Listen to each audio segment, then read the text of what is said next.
जय जय रामकृष्ण हरी. भगवान रामकृष्ण परमहंस. सुलभ वेदांत. धार्मिक मनुष्याची संगती तांदळाच्या धुण्यासारखी आहे. तांदळाच्या धुण्याने कैफ उतरतो, त्याप्रमाणे सज्जन संगतीने प्रापंचिक मनुष्यास इच्छामद्याने चढलेला कैफ नाहीसा होतो. एखाद्या मोठा श्रीमान जमीनदाराचा मुनी गावगन्ना फिरायला गेला म्हणजे कुळावर अतिशय जुलूम करतो, पण तो फिरून ध्यानाच्या डोळ्यासमोर आला की तो पहिली पद्धत सोडून देतो आणि मोठा धार्मिक बनतो.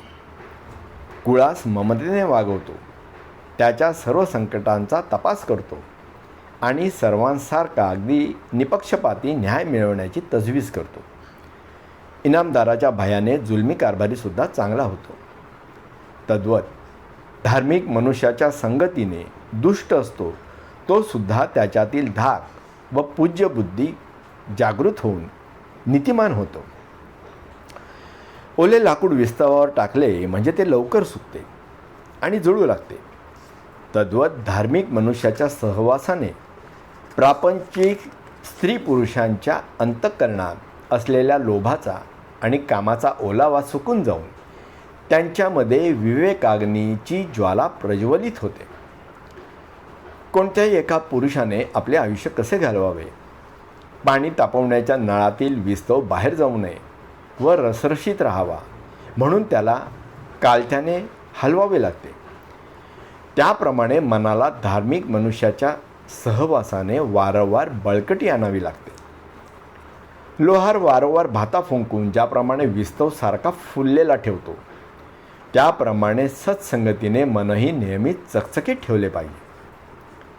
समाधीमध्ये मनाची स्थिती कशी असते? एखादा जिवंत मासा काही वेळ पाण्यातून काढून बाहेर टाकावा आणि मग तो फिरून पाण्यात सोडावा, म्हणजे त्याच्या मनाला ज्या आनंदाच्या स्थितीचा अनुभव येतो ती स्थिती समाधीची होय. सत्य ज्ञानाच्या प्रकाशाने जो मनुष्य तेजस्वी बनतो तोच मनुष्य होय. बाकीचे मनुष्य केवळ नामधारी. अहंता दोन प्रकारची आहे, एक पक्की आणि दुसरी कच्ची. माझ हे असे काहीच नाही.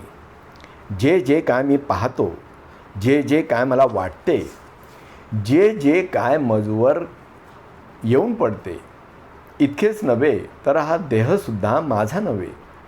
मी सदा सर्वदा अमर, मुक्त आणि सर्वज्ञच आहे. अशा प्रकारची कल्पना करणे ही पक्की अहंता होय.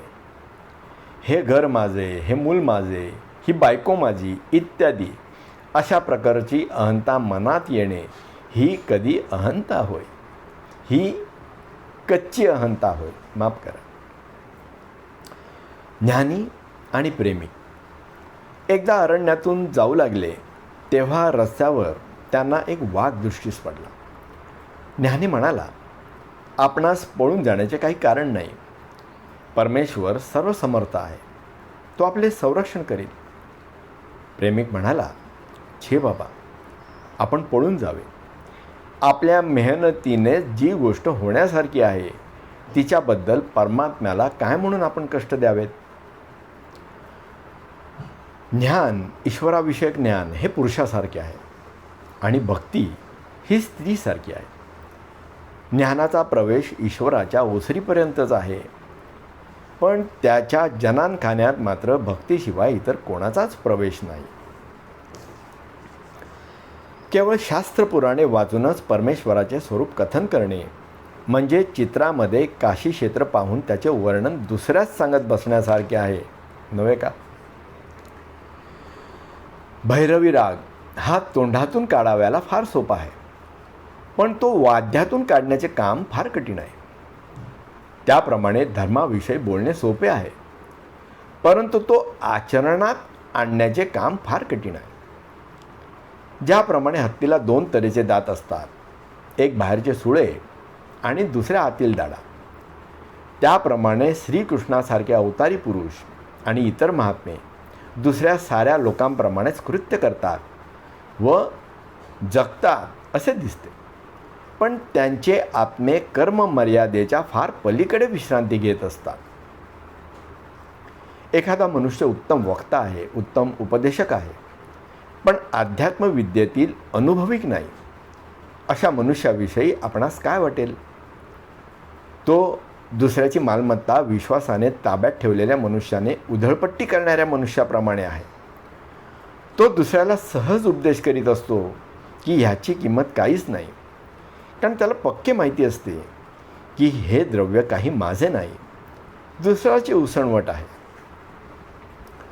राघू ज्याप्रमाणे सारा दिवस राधाकृष्ण असे देवाचे नाम घेत असतो, पण त्याला मांजराने धरले की पुरे क्या क्या अशा मूळच्या शब्दाने तो काही कटू लागतो. त्याप्रमाणे संसारी मनुष्य हरिनामाचा जप करीत असतात आणि अनेक दान धर्माची कृत्यही करतात, पण आशा असते ऐहिक सुखाची. त्यामुळे विपत्ती, दुःख, दारिद्र्य किंवा मृत्यू येऊन ठेपला की ते सर्व विसरते.